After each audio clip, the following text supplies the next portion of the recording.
வண்டிக்காய் நல்லா வந்திருக்குது. ஓகே, பெரிய ஒரு வண்டிக்காய். இங்கே இதுக்குள்ள பைத்தங்காய பயங்கரமாக பைத்தங்காய் அப்படி கொடி அப்படியே விட பிடிச்சிருது. அப்படியே பிடிச்சிருக்கு. இது காலிஃப்ளவர். அது கத்திரிக்காய் காய்ச்சிருக்குது. அது கத்திரிக்காய்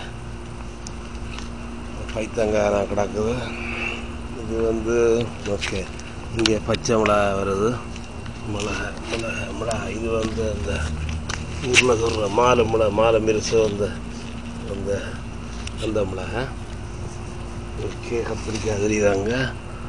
அடுத்தது இதான் பைத்தங்காய் ஒரே வருது. இங்கே வத்தாளக்கிழங்கு கிடக்கு. இதெல்லாம் வத்தாளக்கிழங்கு. இது வத்தாழை அடியில் கிழங்கு வருது. இது உருளைக்கிழங்கு கணாக்கள் சொல்லிட்டு தான் போட்டுனா அது இன்னும் ஏதோ சொட்டை விடுது. அது வத்தாழை. அங்கே ஒரு கத்தரி.